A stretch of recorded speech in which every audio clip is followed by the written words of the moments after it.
안녕하세요. 저는 30대 중반의 주부입니다. 저는 좀 일찍 결혼을 했어요. 남편과는 대학교 때 만난 캠퍼스 커플이었고 26에 결혼을 했습니다. 그리고 딸만 둘을 낳았는데요. 큰애는 7살, 작은애는 5살이거든요. 제 남편은 작은 새마을금고에서 근무하고 있습니다. 우리 가족만 놓고 본다면 남편과 큰 문제 없이 잘 살고 있고 애들도 잘 크고 있어서 불만이 없습니다. 그럼 여러분께선 이렇게 생각하실 수 있겠죠. 그렇게 행복한 생활을 하는 사람이 무슨 불만이 있어 유튜브로 사연을 보내나 의아하실 것 같습니다. 하지만 결혼 후에 저와 계속해서 대립했던 사람들은 바로 제 시어머니랑 작은 시누이거든요. 며느리의 입장에서 여러분들이 제가 왜 사연을 보냈는지 이해해 주시면 감사하겠습니다. 이쯤에서 저희 시댁 이야기를 안 할 수가 없을 것 같은데요. 저희 남편은 위로 누나가 있고 밑으로 여동생이 있는 3남매의 둘째입니다. 시아버님은 몸이 약하셨는데 남편이 고등학교 때 지병으로 돌아가셨다고 하고요. 그 이후로 시어머니는 홀로 시장에서 억척스럽게 꽈배기 장사를 하시며 3남매를 모두 키우셨습니다. 시아버지가 돌아가시기 전까지는 집에서 살림만 하시던 시어머니는 처음부터 장사를 잘 하시지는 못했습니다. 꽈배기를 잘 튀기는 법도 모르시고 말솜씨로 단골 손님을 잡지도 못하셨어요. 그저 묵묵히 꽈배기만 튀겨서 진열해 놓으시고 잠자코 손님을 기다리기만 했으니 누가 알고 시어머니의 리아카에 꽈배기를 사러 오겠습니까? 아줌마, 무슨 꽈배기가 이렇게 맛이 없어요? 바삭바삭하지도 않고 기름이 너무 많아요. 기름을 충분히 빼야지. 아이고, 죄송합니다. 제가 장사한 지 얼마 안 돼서 어떻게 하면 맛있게 하는지를 잘 몰라서요. 죄송합니다. 그럼 좀 배워봐요. 다른 가게들 다니면서 좀 먹어보고 해야지. 이러다간 금방 망해버리겠네. 저 손님들이 꽈배기에 이런 호평을 해대자 시어머니는 이런저런 맛집으로 소문난 가게들을 돌면서 노하우를 배워오셨습니다. 그 후로 점점 시어머니의 꽈배기는 시장에 명물로 입소문을 타게 되었습니다. 시어머니는 처음에 시장 구석에 리어카에서 팔던 꽈배기를 트럭에서 팔게 되셨고 그렇게 돈을 모아 시장에 작은 분식집을 하나 내게 되었습니다. 꽈배기뿐 아니라 튀긴 어묵과 떡볶이 등 메뉴가 늘어나면서 자연히 모든 집안일은 고등학교를 졸업하고 집에서 놀던 큰 시누이 몫이 되었습니다. 시어머니는 큰 시누이와 함께 시장에서 분식집을 운영한 지 거의 20년이 다 되어 가는데 그 덕분에 큰 시누이는 어딘가에 취직할 걱정은 없었던 것 같아요. 그러면서도 큰 시누는 모네 대학을 못 간 게 아쉽다고 저만 보면 그렇게 하소연을 했습니다. 저는 아무 생각 없이 큰 시누이에게 방송통신대라도 다니기를 권했고 큰 시누는 늦게나마 방통대에 입학해서 사회복지학과 공부를 했습니다. 밤 9시에 분식집 문을 닫고 와서는 12시가 넘도록 저녁도 안 먹고 공부를 하는 큰 시누이의 눈을 보면서 시어머니는 좀 무서웠다고 하는데요. 얼마나 대학 못 간 게 한이 되면 저랬을까 그런 생각에 미안한 생각도 들었다고 하시더군요. 큰 시누는 사회복지학과를 졸업한 후 이제 시어머니의 분식집을 나와 혼자 사회복지사로 일하고 있습니다. 시어머니는 아직도 그게 무슨 돈이 되느냐며 못마땅해 하시지만 큰 시누는 남을 돕는 일을 좋아한다면서 그 일을 자랑스럽게 이어오고 있습니다. 돈에 욕심내지만 않으면 혼자 사는 데는 전혀 문제가 없다고 하면서 시댁에서도 따로 나와 지금까지 결혼하지 않고 잘 살고 있습니다. 시어머니는 마흔이 다 되도록 비혼주의라는 큰 시누이의 선언을 아직도 못마땅해 하시지만 말이에요. 저희 친정은 아버지가 큰아버지가 하시는 무역회사에서 일을 하고 계셨고 큰아버지는 사장, 아버지는 부사장이었습니다. 제 큰아버지는 서울대 무역학과를 나와 젊었을 때부터 여러 가지 비싼 그릇이며 건강식품을 수입해 한국에 들여와 팔았는데요. 아주 대박이 나서 장사가 잘 되었습니다. 그 덕분에 제 아버지도 부사장으로서 월급도 인센티브도 많이 받았어요. 순전히 큰아버지 덕에 저는 어렸을 적 큰 양옥집에서 살 수 있었고 집에 그랜드 피아노도 있었습니다.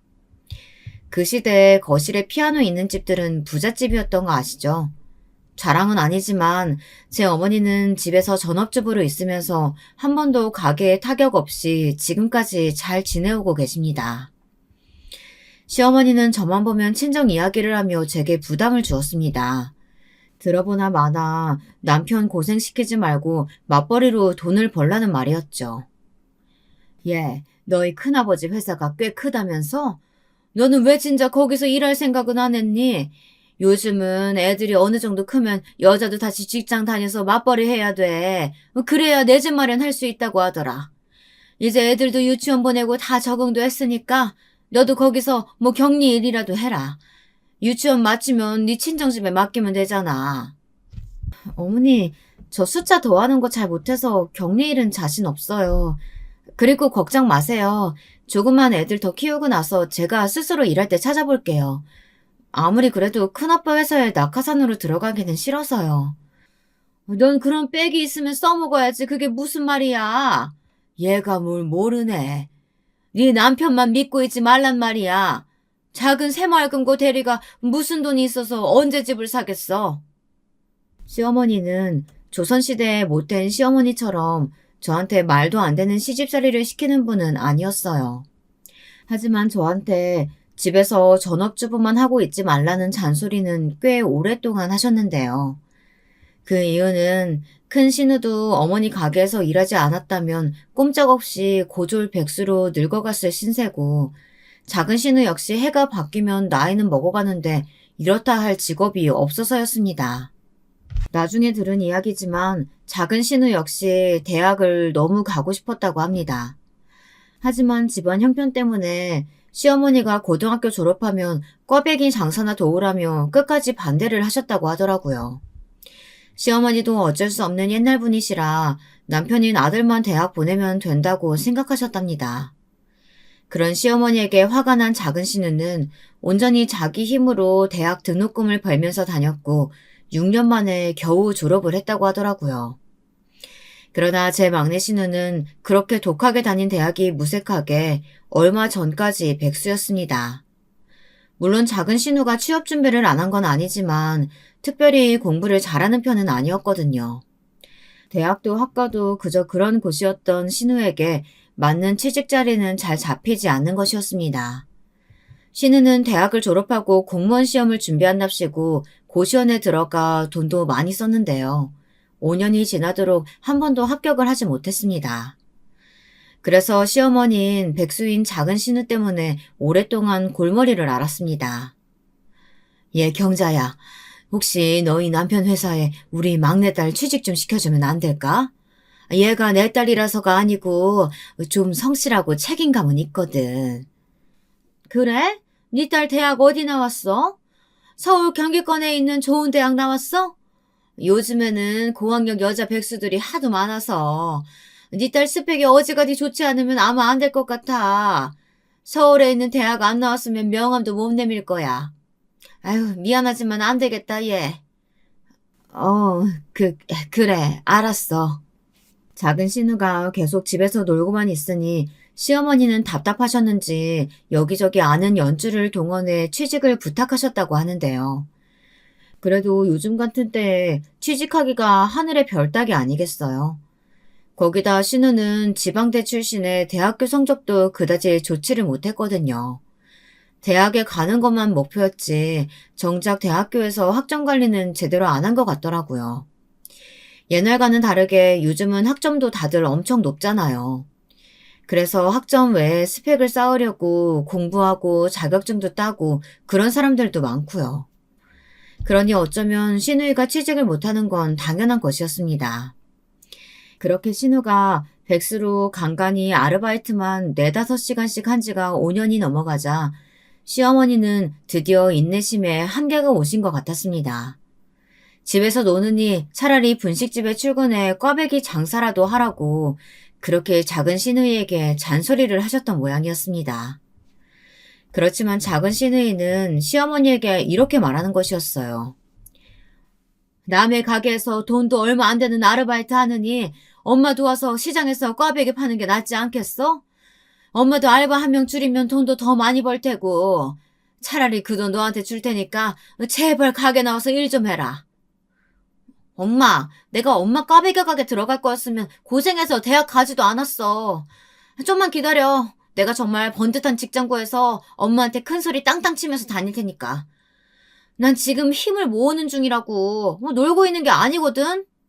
사실 말은 이렇게 하면서도 신우는 그다지 취직하는데 열과 성의를 보이지 않았어요. 공무원 공부도 완전히 놓지 못한 채 집에는 수험 서적이 쌓여 있었고 다른 데 취직하려고 자격증 딴다고 책만 사놓고 보지는 않았으니까요. 학벌도 별로고 이렇다 할 자격증 하나도 없는 작은 신우는 그래도 뭔가 믿는 구석이 있었는지 시어머니의 잔소리에도 끄떡하지 않고 집에서 호송세월을 보내기만 하고 있었습니다. 저는 작은 신우가 대학 다니고 백수 시절을 보낼 때 한창 아이 낳고 애를 키우느라 정신이 없었습니다. 남편을 외벌이로 두고 집안일과 육아는 혼자 거의 독박으로 하다시피 했던 터라 누굴 돌아보고 할 마음의 여유가 없었던 게 사실이거든요. 그래서인지 시어머니도 그동안 저한테 신우의 취직 자리 좀 알아봐 달라는 말은 차마 못하셨나 봅니다. 친구나 지인분들에게는 그렇게 부탁을 해도 거절당하셔서 그런지 저한테까지 자존심 다치기는 싫으셨던 이유도 있었을 거예요. 그런 백수의 신우였는데 어느 날 갑자기 시어머니 몰래 저를 찾아와 큰 일을 부탁하더라고요. 근데 그 신우의 부탁이라는 것을 들어보니 정말 어처구니가 없더군요. 저 언니한테 간절하게 부탁할 게 있는데요. 무조건 꼭 들어준다고 약속해요. 네? 아니, 아가씨. 무슨 일인지 알아야 부탁을 들어주죠. 제가 할 수 있는 거여야 되고요. 좀 더 구체적으로 제가 무슨 일을 하면 되는지 말을 해줘야죠. 사실 제가 엄마 몰래 사귀는 남자친구가 있어요. 공무원 준비하다 만난 사람인데 남친이 올해 초에 7급 공무원에 붙었거든요. 저도 9급이라도 붙으면 결혼하기로 했는데 알다시피 제가 계속 공무원 시험에 떨어지잖아요.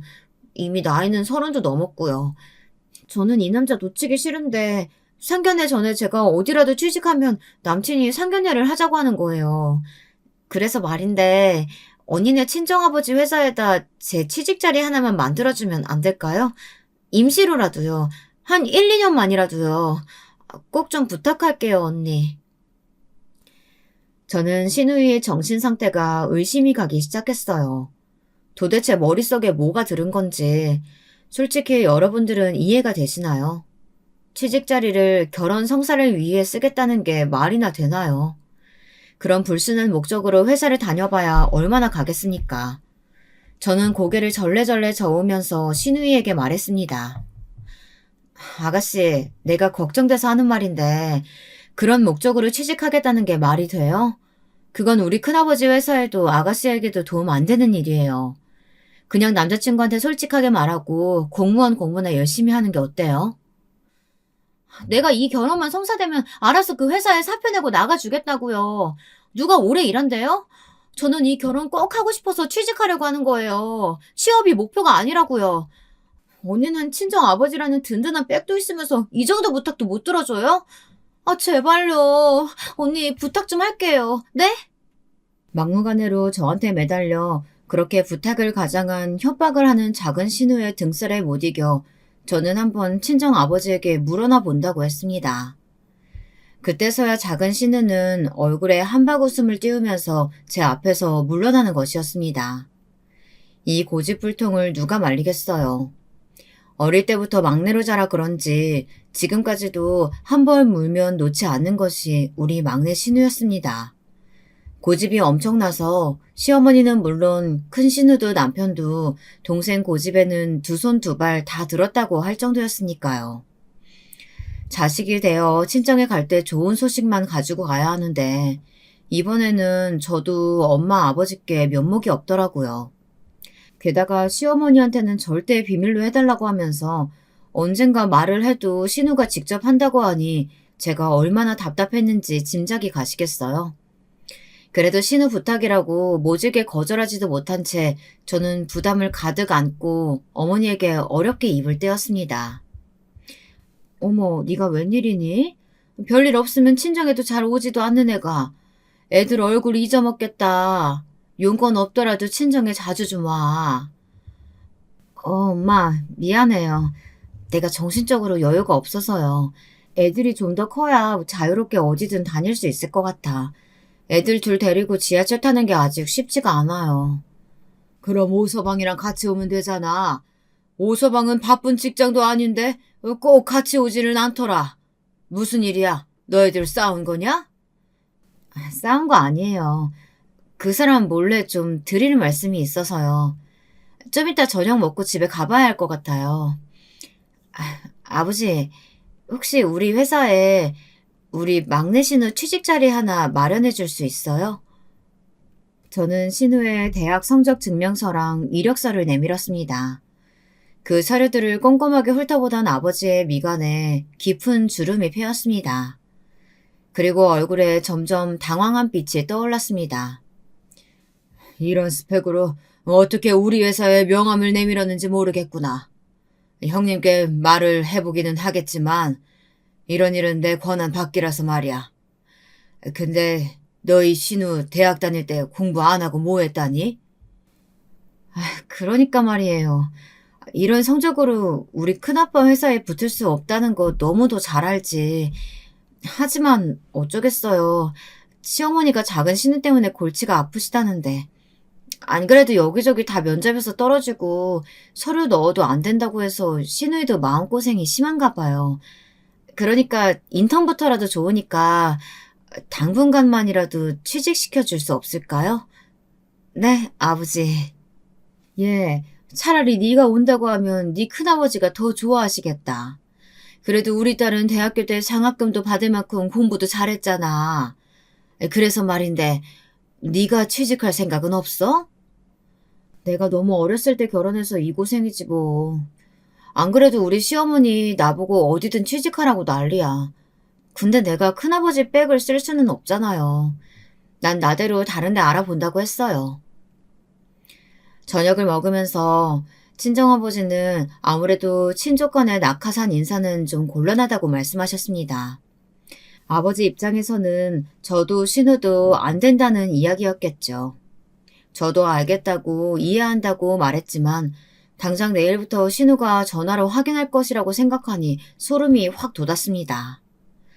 저는 집으로 돌아와 마지막 지푸라기라도 잡는 심정으로 큰아버지에게 직접 전화를 걸었습니다. 큰아버지 잘 지내셨어요? 다름이 아니라 부탁 좀 드리려고요. 무슨 부탁인데 이렇게 뜸을 들여? 얼굴 보고 말하면 안 되니? 안 그래도 회사에 네 자리 하나는 마련해두고 있었는데. 애들 7살, 5살이면 6시까지 회사쯤은 다녀도 되잖아. 이 큰아빠가 칼퇴근 시켜줄 테니까 회사로 와라. 큰아버지는 제가 하는 취직 부탁인 줄 알고 반색을 하셨습니다. 하지만 저의 말을 끝까지 듣고는 목소리가 많이 낮아지시더라고요. 네 사돈 쪽이야? 그런데 학교가 좀 걱정이 되긴 하는데. 그래도 면접은 한번 오라고 해봐라. 내가 네 얼굴 봐서 네 신우 인턴으로 취직시켜줄게. 큰아빠 너무 감사해요. 제가 다음 명절 때 찾아뵐게요. 진짜 감사해요. 고집불통에 때만 쓰는 막내 신우의 부탁을 이제야 해결했다는 안도감이 들어 저는 긴장이 다 풀렸습니다. 당장 막내 신우에게 전화를 걸어 그 소식을 알렸습니다. 막내 신우의 전화 목소리에서는 숨길 수 없는 들뜬 기분이 어려 있었습니다. 어머 언니 정말이에요? 저 언제 면접 보러 오래요?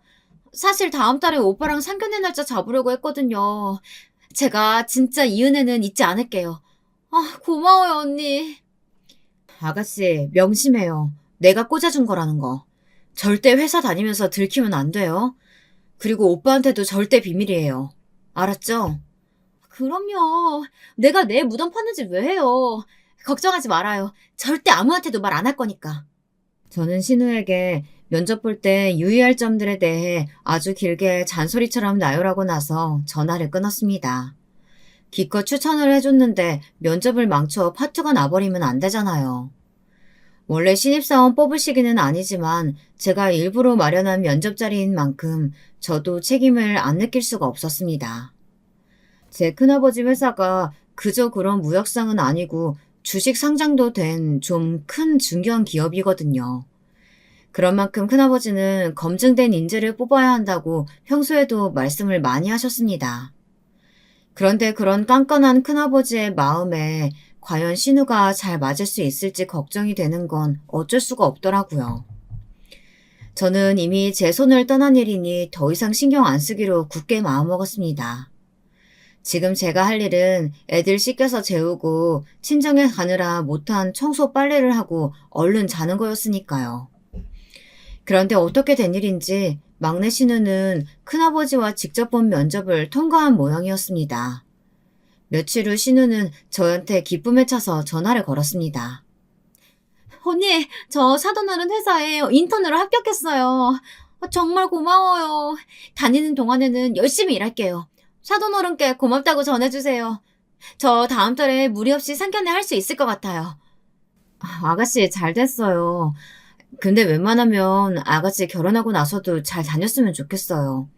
좋은 회사니까 아가씨만 열심히 일하면 정직원도 될 수 있을 거예요. 그럼 좋긴 하겠지만 아직 그렇게까지 큰 희망은 마음에 없어요. 아무튼 알겠어요, 언니. 전화를 끊고 나서 저는 걱정이 되더라고요. 워낙에 어디를 튈지 모르는 럭비공 같은 성격을 가진 신우인 것을 잘 아니까요. 단체 생활에 제대로 적응을 할지 윗사람이 무서운 것은 알고나 있을지 모르겠더라고요. 그리고 나서 신우는 바로 다음 날부터 큰아버지의 회사에 출근을 하기 시작했습니다. 시어머니는 제 큰아버지 회사가 무역회사인 것만 알지 정확한 회사명을 모르고 계셨습니다. 그 때문에 신우이의 비밀은 얼마간 불안한 상태에서도 잘 지켜질 수 있었습니다. 시어머니에게 동생의 취직 소식을 들은 남편은 의외라는 듯 저에게 이런 말을 하더라고요. 당신도 알고 있었어? 미나가 어디 대기업에 취직했다던데? 난 공무원 공부 더해서 9급이라도 붙었으면 좋겠다 생각했었는데 결국 고시 공부에 지쳐서 포기했나 봐. 그래. 그랬나 봐. 신우도 5년이나 가망 없는 고시 공부하기 힘들었겠지. 뭐 당신 동생이 그렇게 인내심이 많은 편은 아니잖아. 난 5년간 완전히 안 놓고 있었던 것도 대단하다고 생각해. 남편은 하긴 그렇긴 하다면서 쓴웃음을 지었습니다. 하지만 세상에 영원한 비밀은 없는 법이잖아요. 시어머니는 작은 신우가 드디어 취업한 것이 그렇게 자랑하고 싶으셨는지 하루는 온 가족들에게 전화를 돌리면서 신우의 취업을 축하하는 자리를 마련하겠다고 선언을 했습니다. 신우가 취업에 성공한 지 한 달 만에 시어머니는 시댁으로 모든 가족들을 다 불러놓고 고급 중국 음식을 배달해 잔치상을 차렸습니다.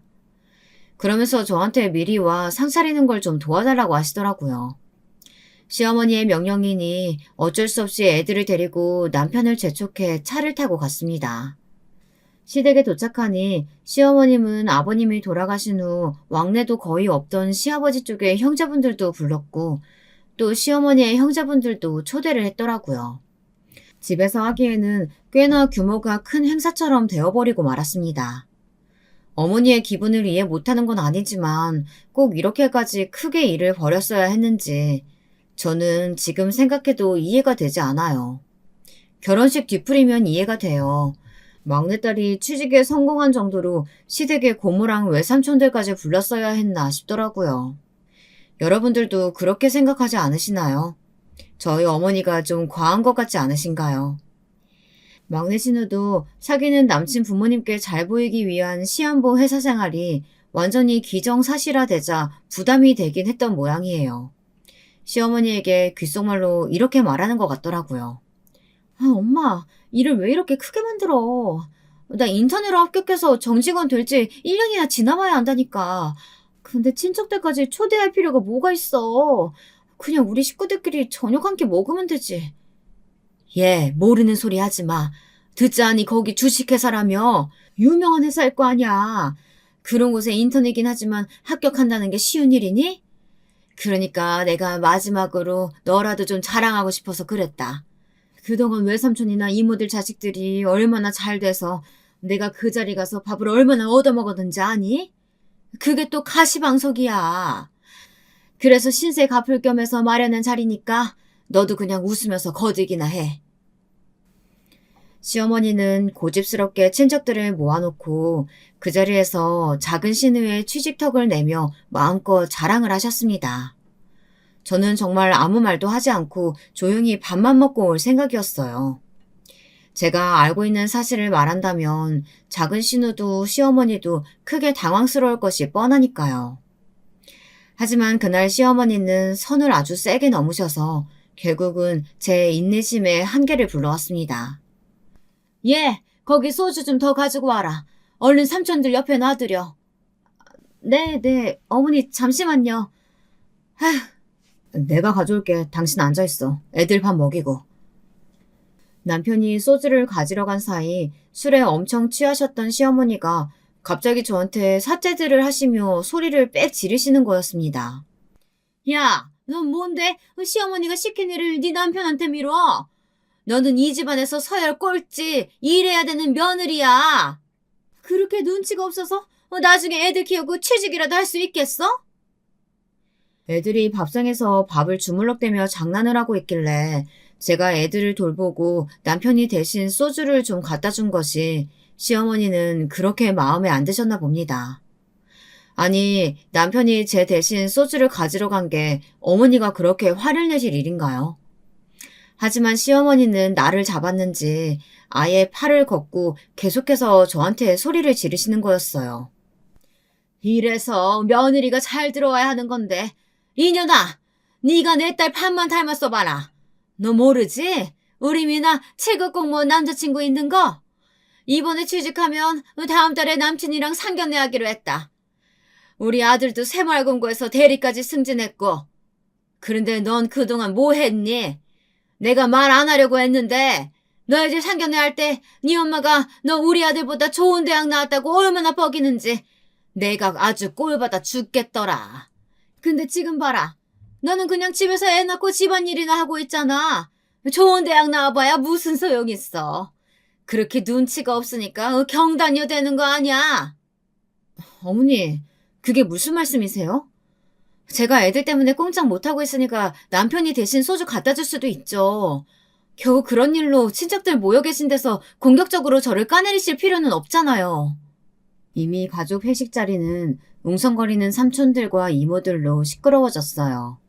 몇몇 양식 있는 삼촌들은 술 취한 시어머니에게 그만하라면서 조심스럽게 말렸으나 시어머니 편을 들며 저를 공격하는 이모도 계셨습니다. 시어머니는 자기를 편들어주는 이모가 생기자 의기양양하게 저한테 더 크게 쏘아붙이는 것이었습니다. 뭐? 이 인연이 시어머니한테 따박따박 말 대꾸하는 것 좀 봐라. 예민아야, 네 올케 미친 거 아니니? 엄마 왜 그래? 올케가 큰 잘못한 것도 아닌데. 엄마 속 타는 건 알지만 이제 좀 그만해요. 올케 언니도 힘들어요. 작은 신우에게 화살이 돌아가자 작은 신우는 안절부절 못하면서 저한테 눈짓을 하기 시작했어요. 화가 나겠지만 제발 사실만은 말하지 말라는 뜻이었겠죠. 저는 처음에는 이를 악물고 참아보려고 했습니다. 하지만 시어머니의 막말은 거기서 그치지 않았습니다. 내가 말이야, 바른 말이지. 처음부터 우리 현준이랑 너 결혼하는 거 마음에 안 들었어. 기집애가 자존심만 세고 남편을 자기 밑으로 생각하잖니. 너는 집에서도 밖에서 일하는 남편 부려먹지? 그깟 집안이라고 애 둘 키우는 거 가지고 유사 떨지 말란 말이야. 그리고 애들 맡기고 얼른 취직하라는 이 시애미 말을 귀등으로도 안 들어. 너 나도 얕잡아 보는 거지? 어머니 억울해요. 저 그런 생각한 적 없어요. 정말 아무것도 아닌 일로 왜 저한테 막말하세요? 저도 다 생각 있어요. 애들 1, 2년 더 키우고 나서 다시 공부해서 변호사 되려고 했다고요. 뭐? 아이고, 변호사 같은 소리하고 앉았네. 네가 무슨 수로 그런 어려운 시험을 봐? 애들 낳고 키우면서 7, 8년 동안 얼마나 머리가 굳었겠니? 그래, 내가 너 법대 나온 거 아는데 그래도 너 같은 년이 무슨 변호사 한다고 깝죽대길. 저와 시어머니의 싸우는 소리를 듣고 이모 삼촌들이 놀라서 눈을 둥그렇게 떴습니다. 아무도 제가 법대를 나왔다는 것을 모르고 계셨던 모양이에요. 사실 제 딸들이 생기지 않았으면 전 벌써 변호사 시험에 합격했을 거고 변호사로 일하고 있었을지도 모릅니다. 남편이 새마을금고에 취직한 이후 결혼해서 아기를 갖고 싶다고 계속 졸랐어요. 그래서 어쩔 수 없이 25 나이에 애가 생긴 채로 남편과 결혼하게 되었던 것이었죠. 제 대학 동기들은 30대 중반이 넘은 지금까지 결혼하지 않고 변호사나 검사가 된 친구들이 많아요. 여자들도요.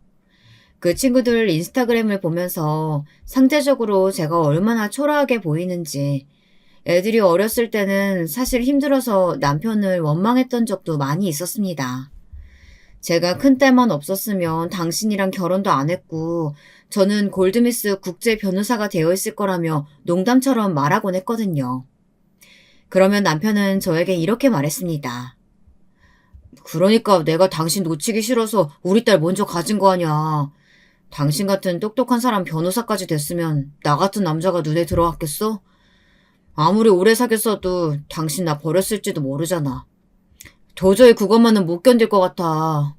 당신 무슨 일 있어도 나 버리면 안 돼.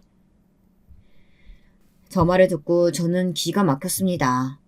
전 정말 남편을 아무 사심 없이 사랑했거든요. 어릴 때 만나서 그저 서로 좋아서 조건 같은 거 안 따지고 결혼까지 이어진 거고요. 그때까지는 남편만은 제 편인 줄 알았습니다. 하지만 남편의 이기적인 행동과 말도 저는 조금 꺼림칙한 기분이 들었습니다. 하지만 더 큰 문제는 그날 그 당시에 시어머니였어요. 신우와 제 처지를 비교당하면서 그 앞에서 신우가 부탁한 일이 무엇이었는지 말도 안 하고 지나갔다면 저에게는 두고두고 한으로 남았을 것 같습니다. 저는 기관총처럼 쏘아진 시어머니의 막말에 분을 못 이기고 말하면 안 되는 신우의 비밀을 털어놓게 되었습니다. 어머니, 이 말 들으시면 저한테 절에도 모자라실 거예요. 사실 그 신우의 회사, 저희 큰아버지가 경영하시는 곳이거든요. 어머니한테 비밀로 해달라고 신우가 얼마나 저한테 고집부렸는지 아세요? 큰아빠 연줄로 제가 신우의 그 회사에 꽂아준 거라고요. 뭐 알거나 저한테 화를 내셔야죠. 언니, 그런 사실 다 까발리면 어떡해요. 그것도 친척들 앞에서. 이 상황에서 저는 뭐가 돼요. 언니 진짜 소름 끼친다. 그렇게 비밀로 해달라고 했는데. 작은 신우는 창피해서 눈에 눈물을 어리더니 집을 박차고 나가버렸습니다. 시어머니 역시 모든 사실들을 다 알고는 망연자실해 아무 말도 못했습니다. 마치 입을 본드로 붙여놓은 것처럼 말입니다. 그날의 집안 행사는 엉망진창이 되어 끝나고 말았어요. 친척들은 숨겨진 사실을 알고 나니 혀를 쯧쯧하며 돌아갔고 시어머니는 앞으로도 친척들 볼 면목이 없다고 그것도 다 저 때문이라고 하면서 저한테 모든 잘못을 덮어 씌웠습니다. 너 어떻게 미나가 부탁한다고 그런 일을 시어머니한테 비밀로 하니? 내가 너희 부모님을 앞으로 어떻게 봐? 아유 창피해. 정말 창피해서 내가 못 산다. 이번 일은 네가 수습해라. 다음 달에 예비사위 볼 면목도 없다. 어머니, 도대체 제가 무슨 잘못을 했어요? 막내 신우 고집스러운 부탁 들어주느라고 제가 얼마나 아버지랑 큰아버지한테 고개 숙이고 부탁드렸는지 아세요? 말이야 바른 말이지. 어머니도 양심 있으면 생각을 좀 해보세요. 작은 신우 스펙에 어디 영감생심 저희 큰아빠 회사에 취직이 되겠어요? 제가 취직시켜달라고 부탁했어요. 조금 모자라더라도 성실하다, 사람은 좋다 이렇게 마음에도 없는 말들 해가면서요. 여보 이제 그만해. 나도 이런 말 들으니까 좀 당황스럽네. 아무리 내 동생이지만 미나가 제 스스로 들어간 줄 알았는데. 당신이 큰아버님한테 부탁한 거라니. 그리고 당신 나 모르게 그런 계획이 있었던 거야? 나는 당신이 우린 결혼 생활에 만족하고 전업주부 생활에 만족하는 줄 알았어. 그런데 그게 아니었다니. 당신한테 좀 실망했다. 이렇게 남편조차 저한테 등을 돌리려는 것이었습니다. 저는 작은 신우에게 선심을 베풀려다가 오히려 뺨 맞고 화풀이를 당하게 생겼습니다. 여러분들은 제 입장이 되어보신다면 어떻게 하시겠어요? 저는 아무리 봐도 시어머니의 경솔한 비교와 입방정 때문에 이사달이 난 것 같은데 모두들 팔은 안으로 굽는다고 하면서 전부 다 제 잘못으로 돌려버리는 것이었습니다. 울지 않으려고 했지만 남편이 보는 앞에서 저는 서러움에 뜨거운 눈물을 흘렸습니다. 그 후로 마음이 상한 저는 시댁에 당분간 가지 않았습니다. 시어머니나 작은 신우가 보기 싫어서도 있었지만 저의 선의가 오히려 그들에게는 저를 원망할 수 있는 좋은 구실이 된 것 같아 싫었습니다. 저는 친정엄마에게 전화해서 작은 신우에 대한 부분을 모두 말씀드리고 하소연을 했습니다. 우리 시어머니는 도대체 무슨 생각을 가진 건지 모르겠어. 엄마, 이게 내가 잘못한 일이야? 난 그렇게 생각 안 하는데 남편도 그렇고 시어머니도 신우도 나를 원망하니까 진짜 억울해 죽겠어.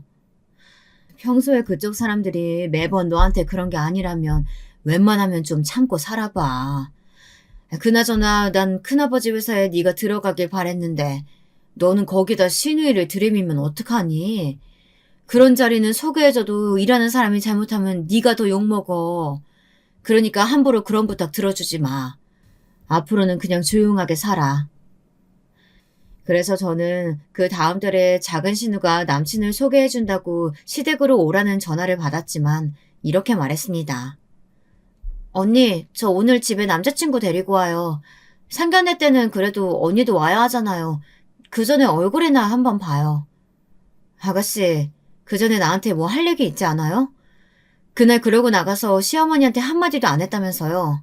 그러면 아가씨를 회사에 소개시켜준 내 입장이 뭐가 돼요? 그날 일은 언니가 잘못한 것 같은데요.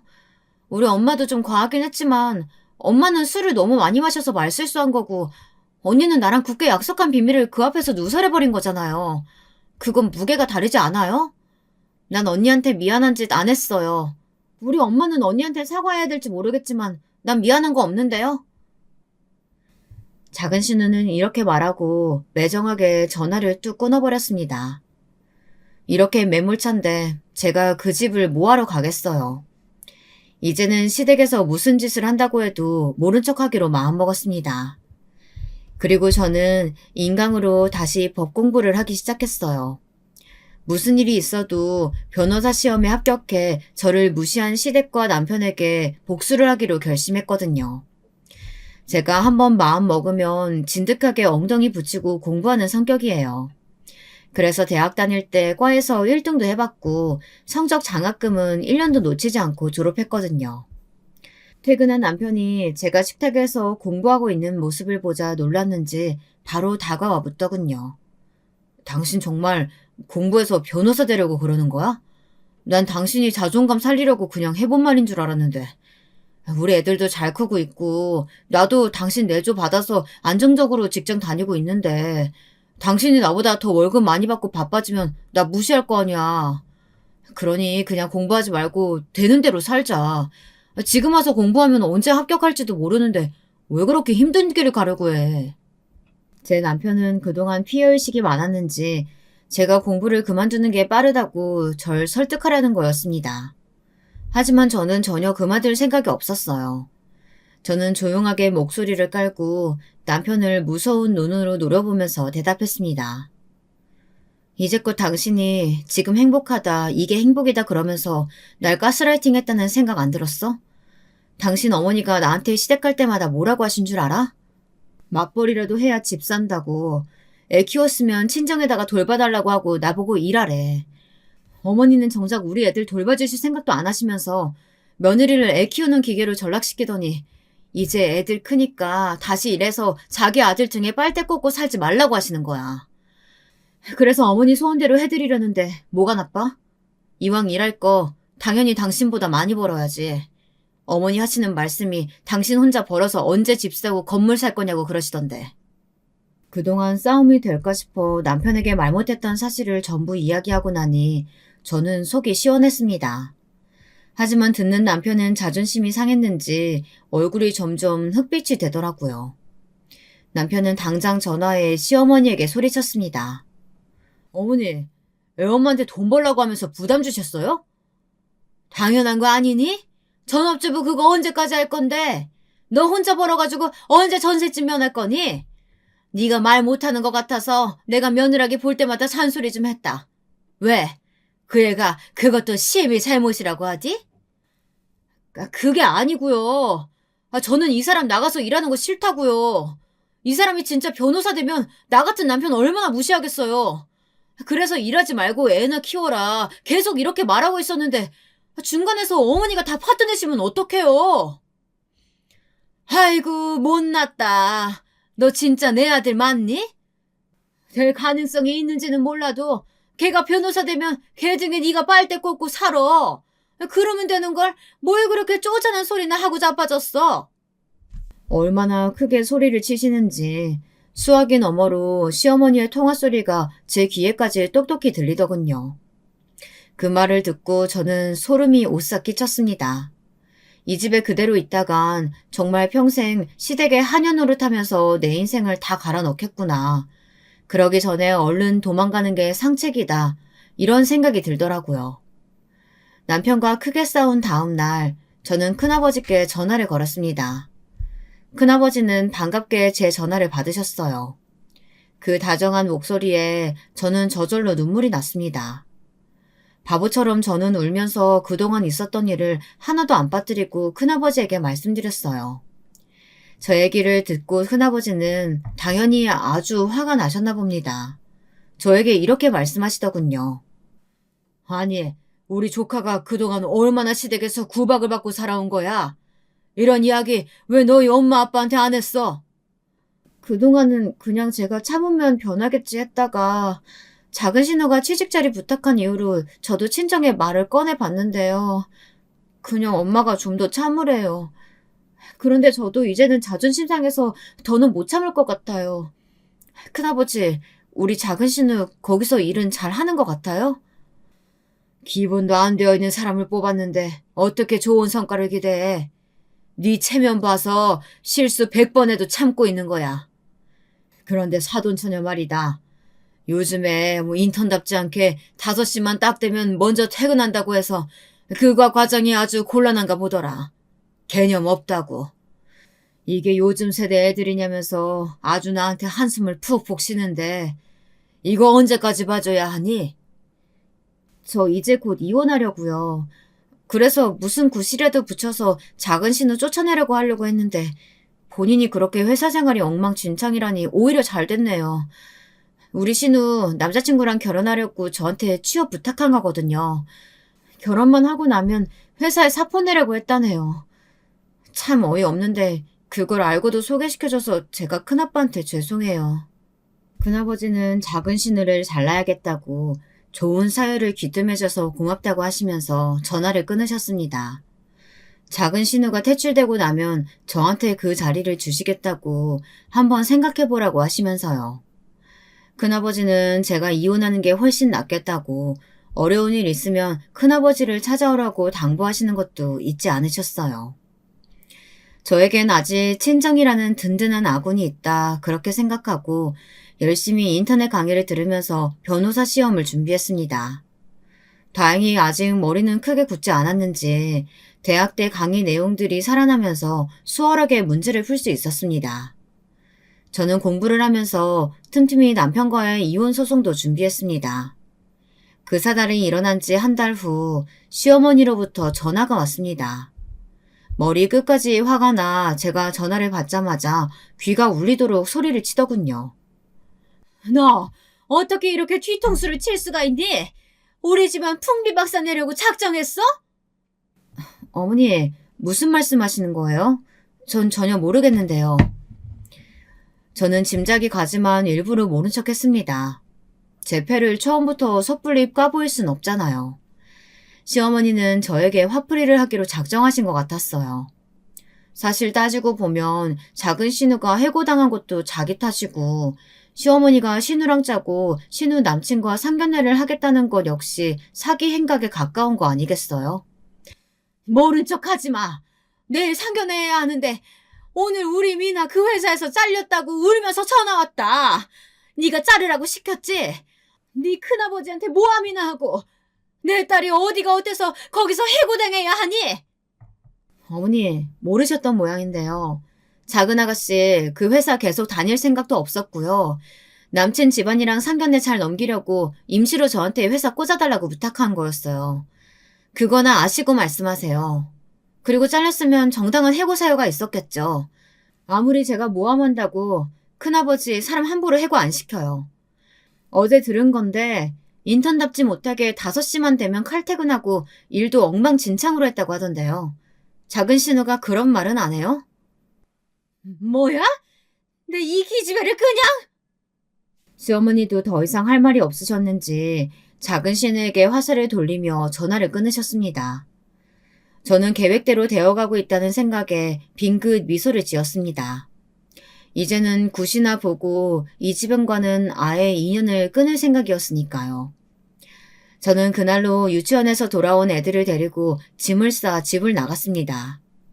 더 이상 가증스러운 남편의 얼굴도 시어머니와 작은 신우 얼굴도 보기 싫었습니다.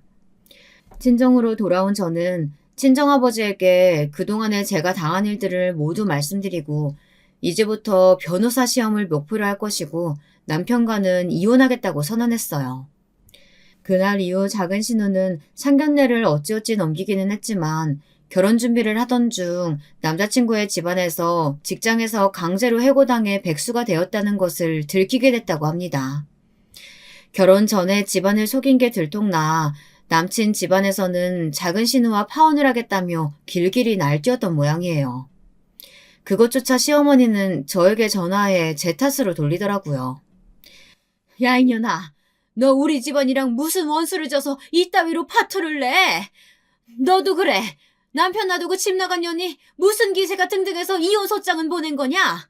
시애미한테 당장 와서 무릎 꿇고 사과해. 니년 때문에 우리 막내딸 결혼 파토 났어. 너 이년 이거 어떻게 책임질 거야? 저는 시어머니가 미친 듯이 저한테 쏟아내는 막말을 다 들으라고 친정 부모님 앞에서 스피커폰을 틀어두었습니다. 그 말을 들으신 제 친정아버지는 화가 머리끝까지 나셔서 수화기를 가로채 소리를 지르셨습니다. 아니 안싸돈, 지금 도대체 무슨 말을 하는 겁니까? 그게 다 대개 막내딸 고집 때문에 일어난 일이라고 알고 있는데요. 왜 우리 딸한테 모든 책임을 전가하려고 하시는 거죠? 그리고 평소에도 우리 딸한테 이렇게 이년저년 하면서 막말하셨습니까? 저 이거 그냥 못 넘어갑니다. 명예훼손죄로 고소할 거니까 그런 줄 아세요. 시어머니는 제 친정아버지가 듣고 있는 줄은 몰랐는지 그 말을 다 듣기도 전에 벌벌 떠면서 전화를 끊어버렸습니다. 그러니까 어디 가서 함부로 막말을 하면 안 되죠. 저는 지금 남편과 이혼 소송 중입니다. 내년에는 변호사 시험에 꼭 합격을 목표로 열심히 공부를 하고 있고요. 화가 난 저희 친정아버지 역시 시어머니와 작은 신우를 명예훼손과 사기 혐의로 고소하셨습니다. 남편은 정말로 저를 가스라이팅 하려고 했던 건지 아직도 전화를 해 빌어도 보고 협박도 하고 하면서 소송 취하하고 집으로 돌아와 달라고 말합니다. 처음에는 측은해서 이야기나 들어줄까 했더니 이 사람이 하는 말이 정말 가관이라 이제는 전화도 차단하고 받지 않습니다. 무슨 말을 하는지 여러분 궁금하지 않나요? 당신이 내 그늘에서 벗어나서 하나라도 될 일이 있을 줄 알아? 그깟 변호사 시험 합격해봤자 당신 주제에 무슨 변호사 될 거라고 이 난리야. 여자는 그냥 집에서 애나 키우고 조신하게 살림만 하면 돼. 당장 이혼 소송 그만하고 집으로 돌아와. 내일 들어오면 다 없었던 일로 생각하고 용서해줄게. 어? 됐어. 당신 같은 피해망상증 환자한테 더 이상 구걸하듯 살고 싶지 않거든.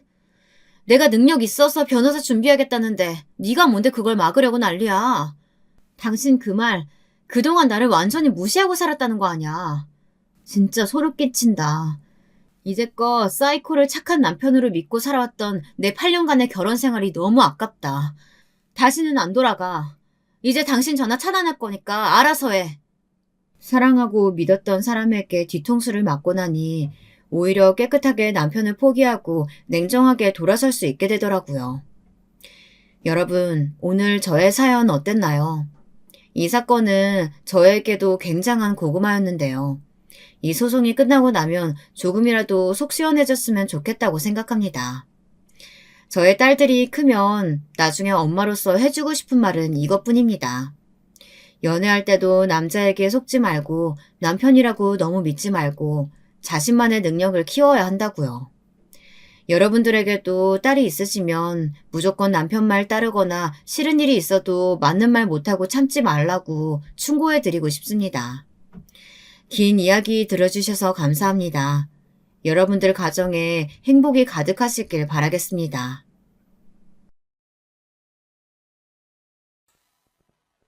안녕하세요. 저는 60대 초반의 아들 둘을 둔 주부입니다. 젊었을 적엔 저도 60대라 하면 인생을 다 산 꼬부랑 할머니일 줄 알았는데 막상 60을 지나고 보니 50대, 40대일 적 마음과 크게 다른 게 없더군요. 다만 제게 일어나는 모든 일에 있어서 조금 더 너그러워지고 초연해지는 여유가 생겼다는 점이 가장 큰 변화라고 할 수 있겠네요. 하지만 그런 저에게도 감당하기 어려운 고난이 찾아오는 바람에 힘든 시간을 보내야만 했는데요. 이번 유튜브 사연으로 그 이야기를 꺼내보고자 합니다. 부족한 글솜씨니 마음 편안히 들어주셨으면 합니다. 저는 충청도 한 시골에서 남편과 함께 인삼밭 농사를 지어왔습니다.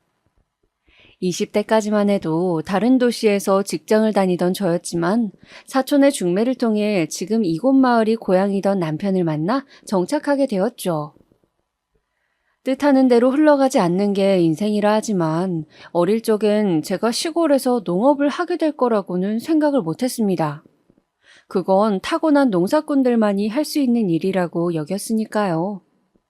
그런데 뜻하지 않게 남편을 따라오게 되었고 어느새 저도 그럴듯한 농사꾼이 된 겁니다.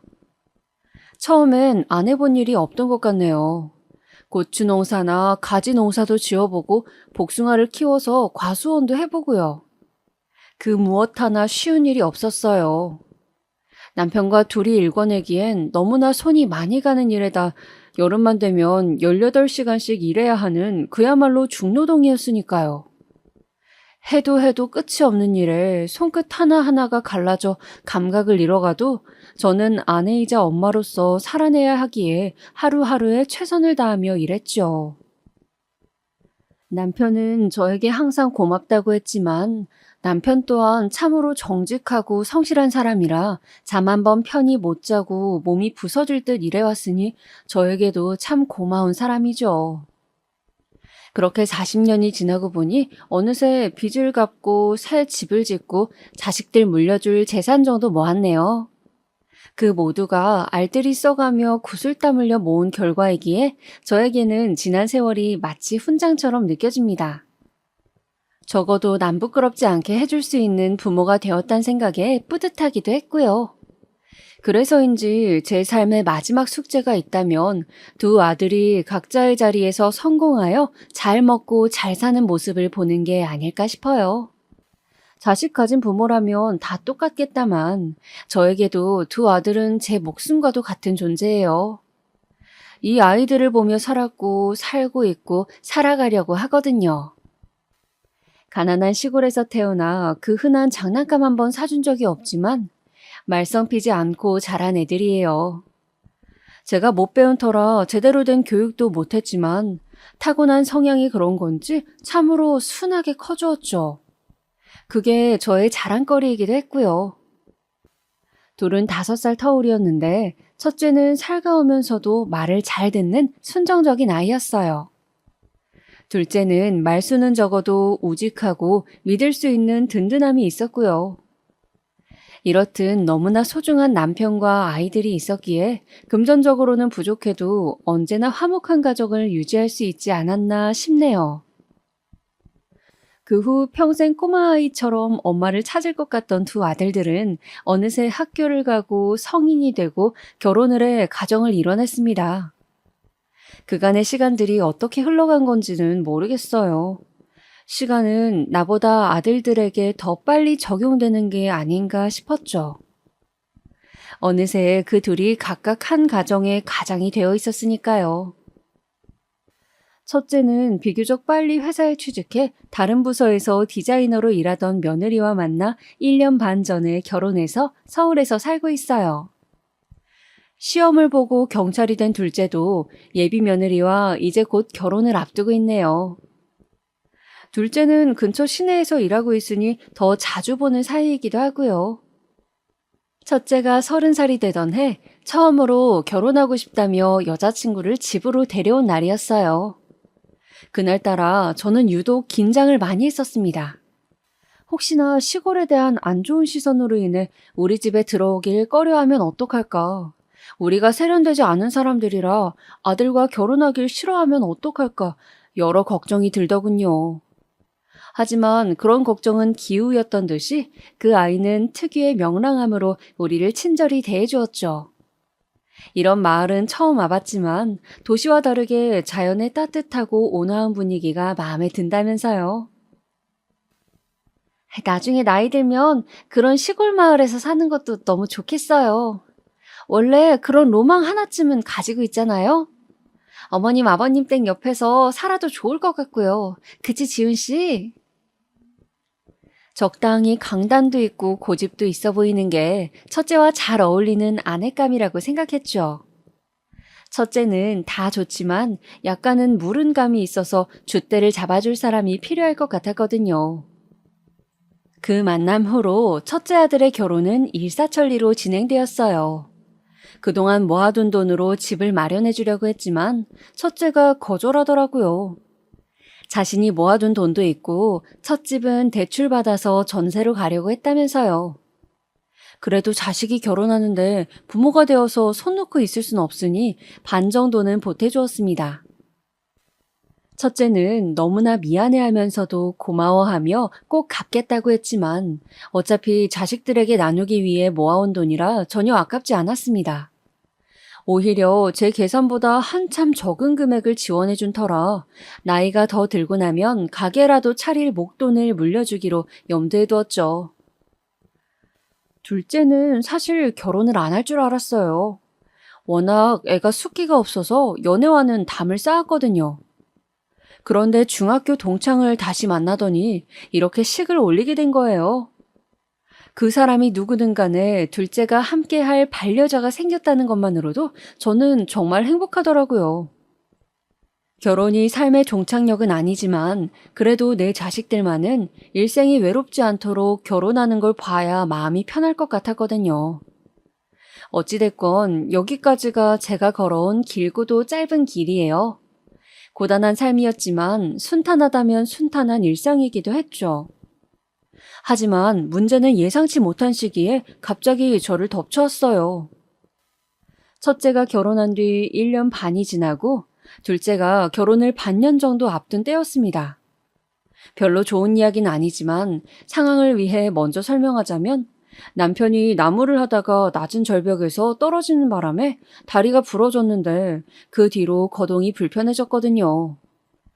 가뜩이나 나이를 먹을수록 농사일이 버거워져서 줄이려던 참이니 남편도 휴식을 취할 겸 여름부터 겨울까지 반년 정도만 아예 쉬기로 했습니다.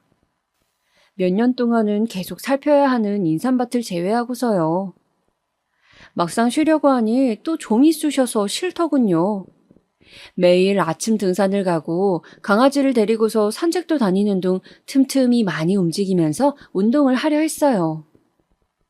사람 몸은 너무나 잠깐 사이에 굳어버리니 최대한 건강을 유지하려고 하면서요.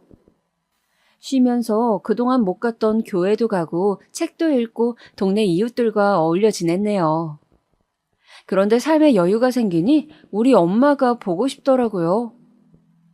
엄마는 요양원에서 지내고 계셨습니다. 저희 집은 5남매였지만 엄마가 치매를 앓게 된 탓에 돌봐줄 만한 사람이 없었거든요. 저라도 나서서 모실까 했지만 전 일을 시작하면 왼종일 밖에 있어야 하고 그럴 바엔 차라리 형제들이 모여있는 서울에 계시는 게 좋지 않을까 싶었습니다.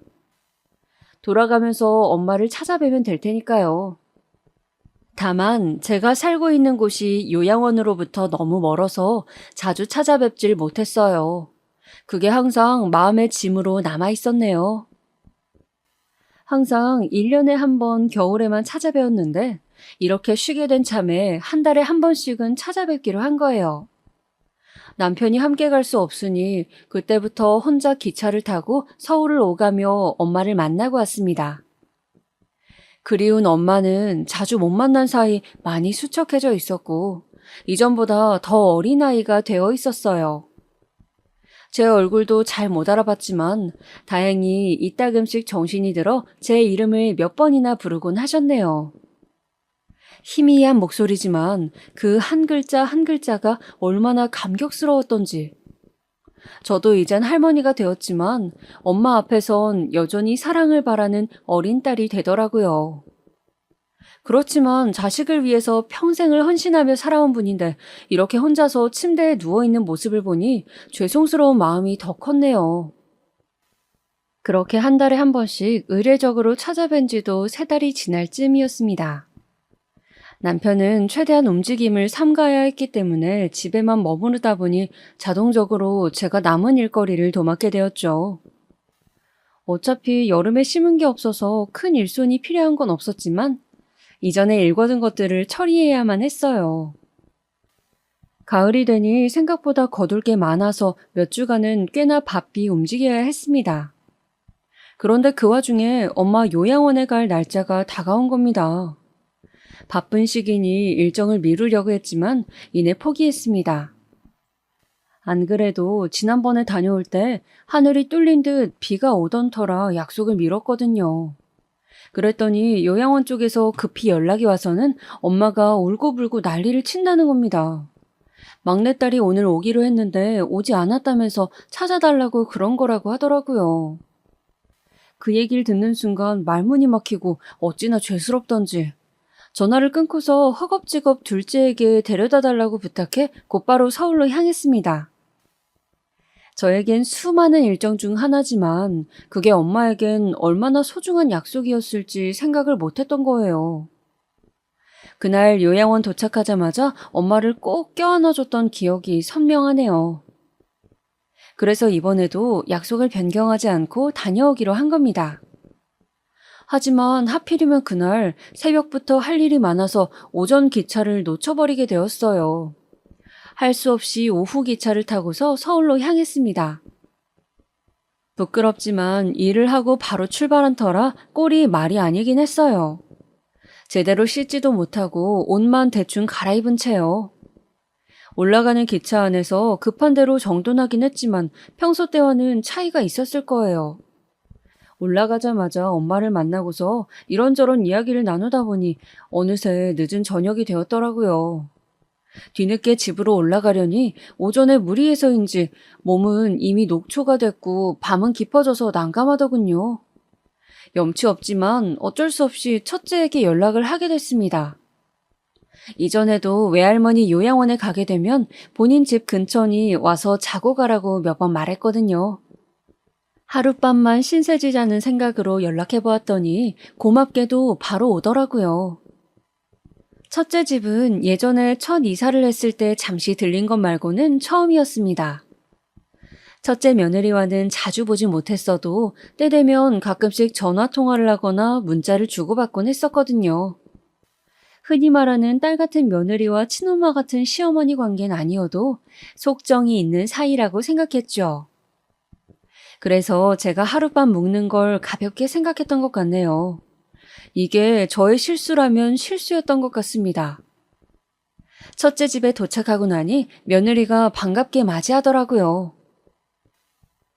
어머니, 지훈 씨한테 이야기 들었는데 너무 잘 오셨어요. 집을 깔끔히 못 치워서 죄송하지만 어머님 집이라 생각하고 푹 쉬다 가세요. 고마워라. 이렇게 갑자기 오게 돼서 다은이 너한테 너무 미안하네. 신세지고 싶지 않았는데.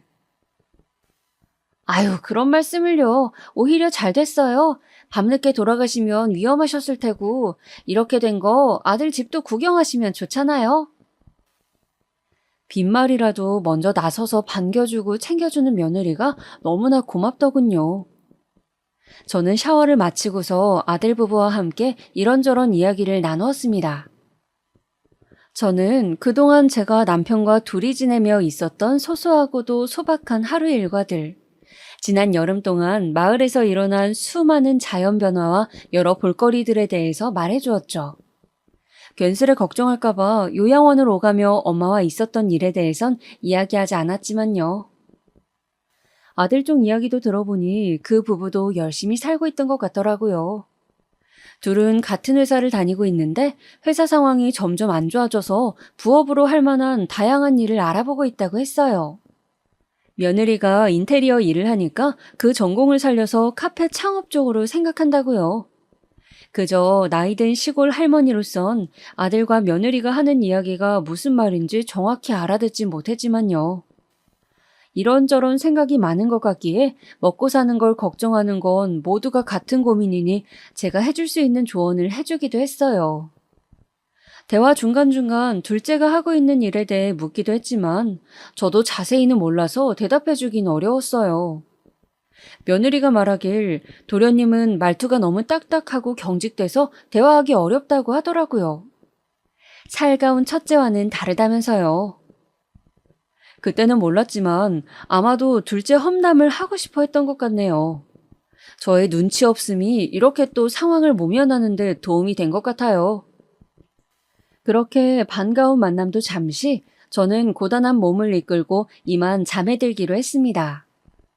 아들 부부에겐 깜박하고 말 못했지만 내일 일찍 내려갈 예정이었거든요. 남편이 걱정돼서 오래 자리를 비울 수가 있어야 말이죠. 아들이 안내한 빈 방에 들어가 남편에게 안부 전화를 했어요. 그러고선 누웠는데 잠자리가 낯설어서 그런 건지 몸은 피곤하지만 막상 잠이 안 오더라고요. 그렇게 한참을 뒤척이다가 목이 타서 물이나 마실까 싶어 거실로 나왔어요. 내일 출근할 텐데 혹여나 저 때문에 깰까 주변을 더듬거리면서 조심히 걸어갔죠. 그런데 안방 쪽에서 말다툼하는 소리가 들리는 겁니다. 내가 낄 일은 아니다 싶어서 모른 척하고 컵에 물을 따르고 있었어요. 물이 은은하게 조로록 떨어지는데 그 소리 사이로 며느리의 한마디가 들린 겁니다. 작은 목소리였지만 너무나 선명하게 들려왔어요. 그래서 어머님은 언제 간대? 저는 설마 제 이야기인가 싶어서 천천히 안방 쪽으로 걸어갔습니다. 그냥 끝까지 모른 척했다면 그 후엔 지금과 아예 다른 상황이 펼쳐지고 있을지도 모르겠네요. 하지만 그때 당시 저는 혹시 제가 민폐되는 일을 한 걸까봐 겁이 났어요. 그래서 꼭 그 이야기를 듣고 싶었던 것 같아요. 제가 안방 틈 사이로 들었던 대화는 정말로 아들 부부가 한 말이 맞는지 또 다른 사람이 있는 건 아닌지 의심될 정도로 상상 못한 이야기였습니다. 차마 다시 떠올리는 것조차 두려운 일이지만 두 사람의 대화는 분명 이런 내용이었어요. 그래서 어머니는 언제 간대? 모르겠어. 아마도 오래 계시진 않을 거야. 지금 시골에 일도 많으니. 아니, 그래서 그게 정확히 언제냐고. 지금도 어머니한테 호레비 냄새가 나 죽겠어. 그 수태지 같은 호레비 냄새 말이야. 마주보고 있는데 내 머리가 다 아플 지경이라고. 나 냄새에 예민한 거 몰라? 도대체 나더러 언제까지 버티라는 거야? 미안해. 네가 그렇게까지 민감하게 생각하는 줄 몰랐어. 오늘은 아마도 일하고 오셔서 그런 걸 거야. 내일 하루만 더 참으면 되는데 괜찮을까? 엄마는 분명 내일 오전쯤에 나가실 거야. 당신이 그랬지. 어머니 요양원으로 병문안 다니신다며. 알고 보면 본인이 다녀야 하는 거 아니야? 저렇게 굼뜨고 냄새나는 노인네는 그냥 요양원에 있는 게 도와주는 거라고. 귀찮게 비위 맞춰주는 것도 한두 번이지. 다투는 소리가 잦아들었지만 저는 그 자리에서 한 발자국도 움직일 수 없었어요. 그 순간만큼은 차라리 꿈이길 바랐습니다. 잘못 들은 거길 바랐어요. 그토록 믿고 의지했던 첫째 아들 부부에게 배신당하고 모욕을 받은 게 너무나 수치스러워서요. 나를 저렇게 쓸모없는 노인네로 생각하면서 앞에선 존경하는 어른인 척 사랑하는 가족인 척 굴었다는 게 정말이지 너무나 끔찍했습니다. 저는 숨죽인 채 다시 방으로 돌아갔습니다. 그 긴 밤 내내 소리가 새어나가지 않게 웅크리고선 눈물을 흘릴 수밖에 없었어요. 그동안 아들만을 바라보며 그 힘든 순간들을 견디고 버텨온 내 신세가 딱하고 안타까워서 울음이 멈춰지질 않더라고요. 내가 훈장으로 여기던 것들이 다 허사였다는 걸 알게 되니 모든 게 무의미해지는 것 같았죠. 그런 와중에 더욱 신경 쓰였던 건 며느리가 말했던 것처럼 엄마가 처음 요양원에 갔을 때도 자식들이 당신을 그렇게 생각해서 보낸 거라고 생각할까봐 겁이 나더군요. 혹시나 그렇게 오해했을까봐, 만약 그랬다면 이제 와서 그 오해를 풀 수 있을까 하는 생각들로 머리가 너무나 복잡했습니다. 아직도 그날의 절망을 생각하면 지금도 숨이 턱 막히는 기분이에요. 어떻게 흘러간 건지 모를 긴 밤이 지났어요. 거의 뜬 눈으로 지새운 저는 새벽부터 집으로 돌아갈 채비를 하고 있었습니다. 움직이는 소리를 듣고서 아들이 방을 찾아왔더군요. 뭐야, 엄마, 왜 이렇게 일찍 일어났어? 벌써 가려고? 저를 보며 평소처럼 말을 거는데 도저히 얼굴을 쳐다보지 못하겠더라고요. 울음이 터져 나오려는 걸 억지로 참고서 아무 말 없이 그렇게 집을 나섰습니다. 아들이 붙잡는 걸 뿌리치면서요. 아, 엄마 왜 그래? 무슨 일 있어? 왜 아무 말도 없냐고. 알았어. 그럼 데려다 줄게. 밥만 먹고 가. 그렇게 저는 기차를 타고 집으로 향했습니다. 돌아가는 길에서도 주책 없게 연신 눈물이 나오는 걸 참느라 혼났네요. 집에 도착하자마자 저는 욕실에 들어가 제 몸을 닦기 시작했습니다. 살이 부르트도록 닦고 또 닦아도 그 냄새라는 게 지워지지 않는 것 같았어요. 그럼 그건 아마도 제 몸에 밴 삶의 냄새가 아니었을까요? 그게 싫었다는 건 그냥 나라는 인간 자체를 증오했던 거란 걸 깨달은 거예요. 그렇게 욕실에서 하염없이 몸을 닦아내는 동안 남편이 다가와 무슨 일 있냐고 물었지만 아무 말도 할 수 없었고요. 그 뒤로 제 상태를 걱정한 남편이 이따금씩 첫째 아들과 통화하는 소리가 들렸지만 그래도 방 안에 틀어박힌 저는 여전히 자리에서 일어날 수가 없었습니다.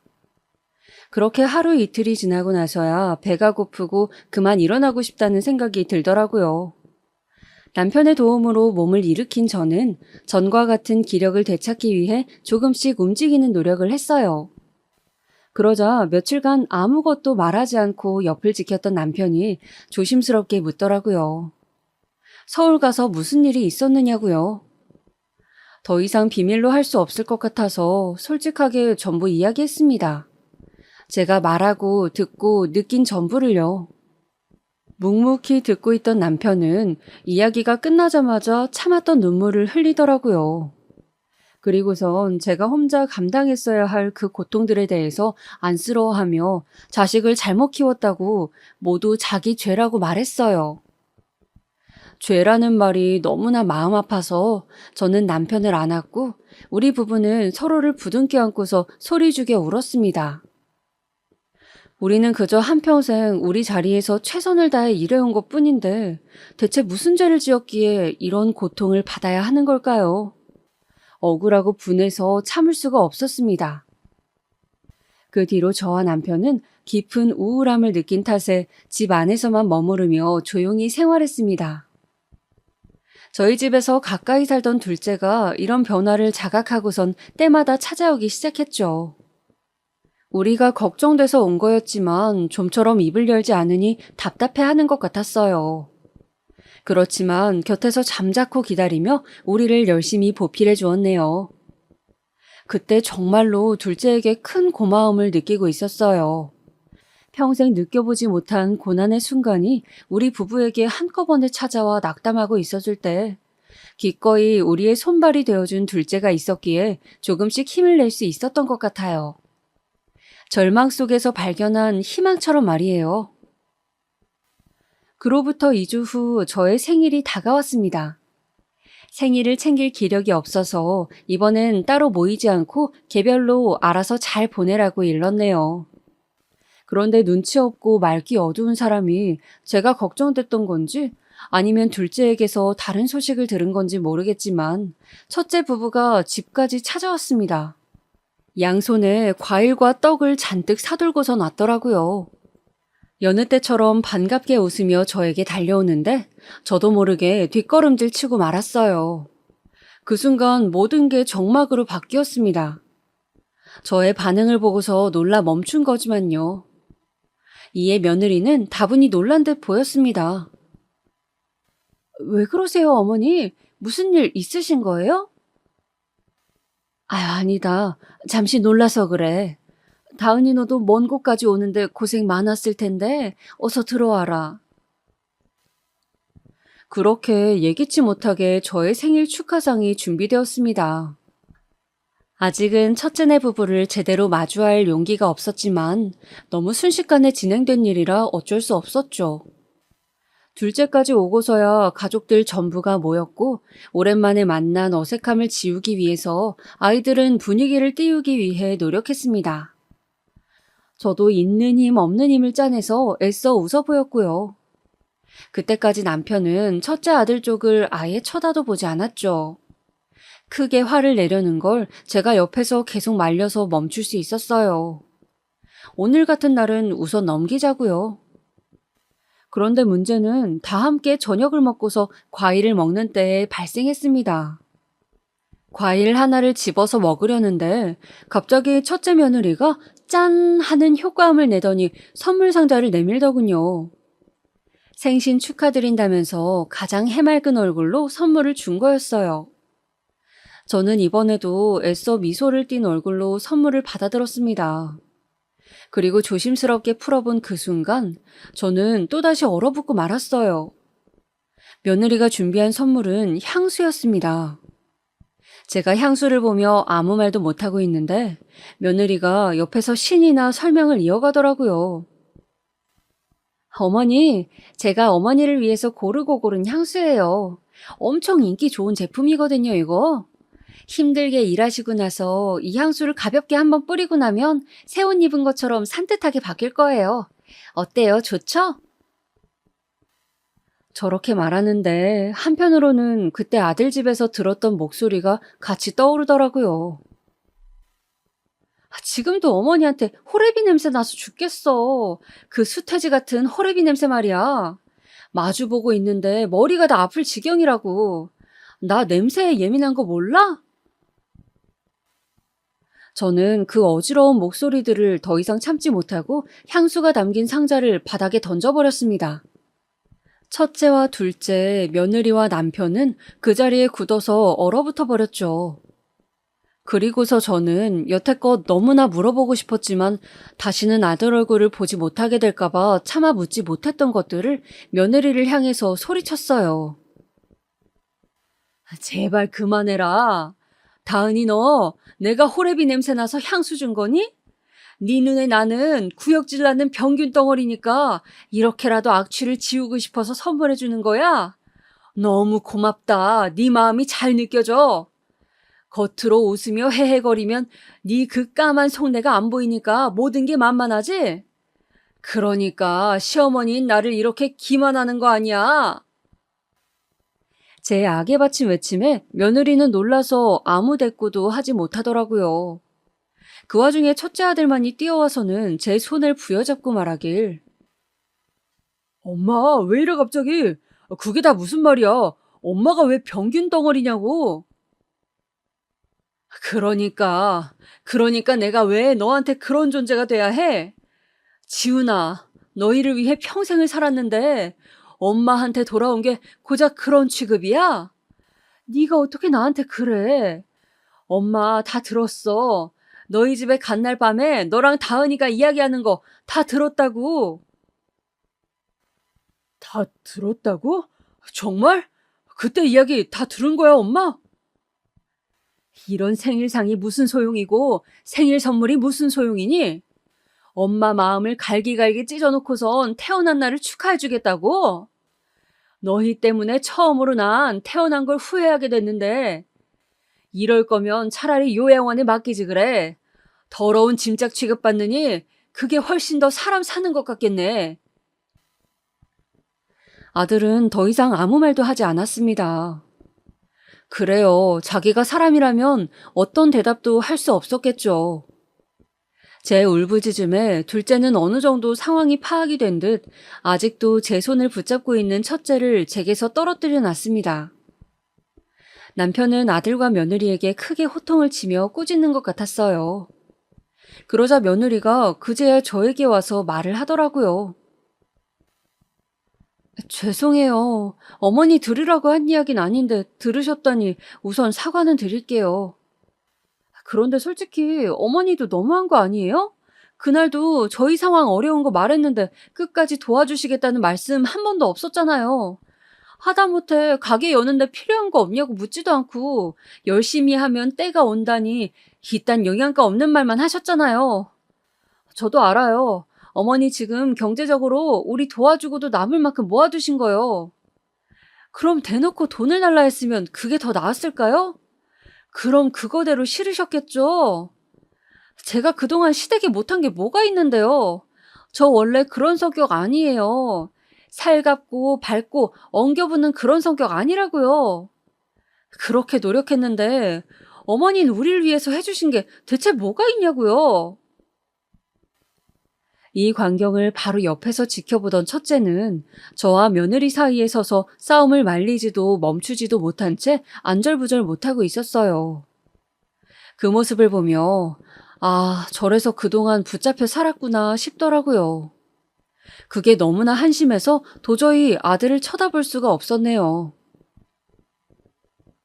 결국 돈 때문에 나한테 애쓴 거라는 거지? 그 몇 푼 얻고 싶어서 네 자신도 속이고 여태껏 거짓으로 우리 가족을 대했다는 거 맞지? 어머니가 시골에만 계셔서 세상 물정을 잘 모르시나 본데 사람은 누구나 목적이 있으니까 행동하고 태도를 취하는 거예요. 그러니까 처음부터 그냥 너그럽게 도와주셨으면 이런 사단 안 났을 텐데 돈을 쥐고서 줄 듯 말 듯 행동하니 안 넘. 그 말이 끝나자마자 남편이 아들의 뺨을 아주 세게 연달아 3번 때렸습니다. 그 커다란 소리에 놀라서 우리 사이에 일순간 또다시 적막이 찾아왔죠. 아버님, 지금 뭐 하시는 거예요? 이 사람 뺨을 때린 거예요? 네가 맞지 않았다고 해서 서운해할 필요 없다. 너는 남의 집 딸이니 우리 집 자식을 때린 거지. 이유는 3가지다. 지 애미가 며느리랍시고 들어온 애한테 욕을 듣고 있는데도 멍청하게 서서 말리지도 못했으니 때린 거고, 엄마의 피눈물을 흘리게 했으니 때린 거고, 이제 앞으로는 이딴 나약하고 우유부단한 자식 봐줄 일이 다신 없을 테니 마지막으로 때린 거다. 이제 정말로 끝이니 이만 나가라. 남편의 말에 아들은 울음을 터뜨리면서 그제야 잘못했다고 말하더라고요. 그러자 며느리가 일어나서 아들을 억지로 일으켜 세워서 나가버렸습니다. 아들은 멍청하게 또다시 질질 끌려가더라고요. 아무래도 거부할 수 없는 무언가가 있는 것처럼 아들은 며느리를 따랐습니다. 둘 사이에 어떤 이야기가 오가고 어떤 위로와 명령을 주고받았는진 몰라요. 다만 두 사람은 그렇게 건너올 수 없는 강을 떠났고 가족으로서 끝을 맞이한 겁니다. 물론 피가 섞인 아들과 그렇게 말처럼 쉽게 절연을 할 수는 없겠지만 이번 일로 인해서 저는 마음의 문을 닫아버리고 말았거든요. 늘 순종적이고 순진했던 첫째는 이제 정말로 아내를 선택을 한 거겠죠. 그동안 무슨 일이 있었던 거예요? 힘드시겠지만 저한테도 말씀해 주세요, 엄마 아빠. 둘째가 그제서야 무슨 일이 있었는지 진위를 물었어요. 저는 첫째의 집에서 겪었던 일을 전부 말해주었고 그동안 남편과 어떤 마음으로 지내왔는지 말해주었습니다. 그러자 둘째는 아무 이야기 없이 저를 꼭 안아주었어요. 고생했다, 미안하다 이런 말 하나 없이요. 그런데 어쩐지 그게 더 위안이 되는 기분이었습니다. 말로 상처받은 마음에 따스한 포옹으로 위로를 건네는 느낌이어서요. 첫째와 며느리가 바라던 게 결국 저와 남편이 모아온 돈이었다는 걸 깨달은 저는 허탈함을 감출 수 없었습니다. 제가 첫째에게 결혼 자금을 보내면서 했던 말이 있었어요. 지금 이렇게 보태주긴 하지만 네가 원하면 이것보다 더 내어줄 수도 있어. 엄마 아빠는 언제나 너를 응원하고 너의 편으로 존재할 테니 도움이 필요하면 말해줘. 그런데 아들은 이 말을 며느리에게 고지고대로 전했을 테고 둘은 그렇게 우리 재산이 탐이나 제 성격에 맞지도 않는 다정한 척을 해온 거겠죠. 자식들을 위해 모아온 돈인데 오히려 그 돈 때문에 자식을 버리게 되는 날이 올 줄은 꿈에도 몰랐던 일이네요. 저는 더 이상 또 다른 분쟁이 일어나지 않도록 어서 재산을 처분해야겠다는 생각만 들었습니다. 그래서 저와 남편이 앞으로 노후 자금으로 쓸 돈만을 남겨두고 나머지 돈을 한 통장 안에 모아두기로 했죠. 하나 둘씩 땅을 처리하다 보니 돈을 벌어야겠다는 일념하에 참 많은 곳에 손을 댔다는 걸 깨달았습니다. 이 밭들도 내 일터이자 집 같은 곳이었으니 막상 팔면서 섭섭함을 느끼기도 했고요. 그렇게 모아보니 통장 안에는 어느새 3억가량의 돈이 모였습니다. 우리 부부가 앞으로 먹고 살 돈을 제외했으니 제 기준으로 이 정도면 꽤나 많이 모아뒀다고 생각되더라고요. 그 모아둔 돈에서 조금 떼어 엄마 요양원 병원 침실도 바꿔드렸어요. 집으로 데려올 순 없지만 그렇게라도 조금 더 편히 모시고 싶은 마음이었습니다. 남은 빚은 앞으로 살면서 더 자주 찾아뵙는 걸로 갚아나가야겠죠. 제가 엄마를 버렸다고 생각이 들지 않게 사랑하는 마음을 담아서 가려고 합니다.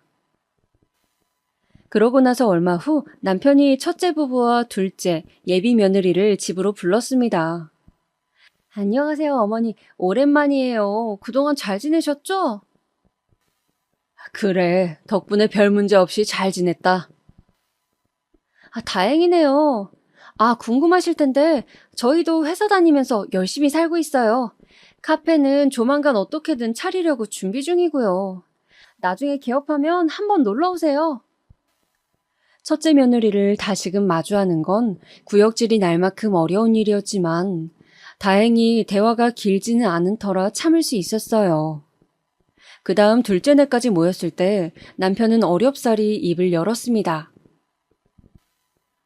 자, 그간 우리 가족의 불화가 어디서부터 시작됐냐고 하면 나와 너희 엄마는 바로 이 재산 때문이라고 생각했다. 우리를 구해줄 이 돈이 오히려 우리를 해하고 멀어지게 할 줄은 꿈에도 몰랐어. 우린 그냥 잘 먹고 잘 살고 싶었던 것뿐인데 말이지. 그래서 너희 엄마와 상의한 끝에 마지막 결정을 하기로 했다. 재산을 전부 처분하고 자식들에게 양도하는 일이지. 그리고 우리는 둘째에게 모든 재산을 넘기기로 했다. 자, 통장 가져가라. 이 말을 들은 첫째가 벌떡 일어나 통장을 빼앗아서 금액을 확인하더라고요. 뭐? 3억? 3억을 모았다고요? 그래서 지금 이 거금을 지석이한테만 다 주겠다는 거예요? 말도 안 돼. 이건 아니잖아요. 나도 엄마 아빠 아들인데 이제 와서 연을 아예 끊기라도 하겠다는 거냐고요. 맞았어. 연을 끊겠다는 이야기야. 네가 그토록 바랐던 돈인 거 알아. 그럼 경솔하게 굴지 말았어야지. 부모를 욕보이고서 재산을 물려받을 수 있을 거라 생각했니? 얼굴에 침을 뱉는 자식한테 돈을 내어줄 만큼 우리 그렇게 무지한 사람들 아니야. 그걸 지금이라도 너희가 깨닫길 바라. 어머님, 아버님, 일단 결정하셨다면 돈이 얼마든 원하는 대로 처리하세요. 저는 저에게 주어진 상황 속에서 열심히 살아가면 되니까요. 그런데 저는 사실 저번 일을 오늘 꼭 사과드리고 용서를 구하고 싶어서 온 거거든요. 그것만은 알아주셨으면 좋겠어요. 어머님 이야기를 했던 것도 전부 진심이 아니었고 어쩔 수 없는 상황이 만들어낸 저의 오만함 정도로 받아들여 주셨으면 좋겠어요. 예, 다은아. 나는 어쩔 수 없니, 오만함이니 그런 말들 어려워. 그래서 그냥 그게 너의 진심이라고 생각하려고. 그리고 돈은 욕심 없다는 말로 들리니 다행인 것 같네. 우리 모든 땅을 팔아 번 돈이 다 저기 있거든. 지석이 결혼 자금으로 알뜰히 잘 쓸 수 있도록 옆에서 응원만 해줘. 이 말을 듣자마자 며느리 얼굴이 울긋불긋해지더니 또다시 첫째를 데리고 나가려 하더라고요. 그런데 이번엔 첫째가 나가지 않고 버티는 겁니다. 글쎄, 전과는 정반대의 상황이었네요. 나가려면 당신 혼자 나가. 난 여기 있을게. 이렇게는 못 나간다고. 당황한 며느리가 첫째를 억지로 끌고 나가려 했지만 첫째는 이 예상 못한 상황에 흥분한 건지 꼼짝도 하지 않은 채 남편에게 따지고 있었죠. 저는 부엌에 가서 물을 떠와 첫째 얼굴에 부어버렸습니다. 아무리 돈에 눈이 멀어도 그렇지 이제는 한 명만 남은 네 편까지 외면할 거냐고요. 첫째는 그제야 정신을 차렸는지 아무 말 없이 젖은 얼굴만 닦다가 이내 빠져나갔습니다. 둘째와 예비 며느리만이 그 아수라장이 된 자리를 조용히 정리했고요. 한바탕 난리가 지나고 나자 거짓말처럼 평화가 찾아온 듯 했어요. 저와 남편은 매일 손을 잡고 뒷산을 걷는 운동을 하기 시작했습니다. 그러다 보니 남편의 거동도 조금씩 편해지기 시작하더라고요. 그 시간 동안 대화할 기회도 늘어나면서 남은 노년을 즐기기 위해 각자의 꿈에 대해서 몇 날 며칠 이야기하기도 했어요. 최근에는 함께 집에서 골프를 배우기로 했는데 과연 그게 될런지는 모르겠네요. 둘째는 무사히 결혼을 했습니다.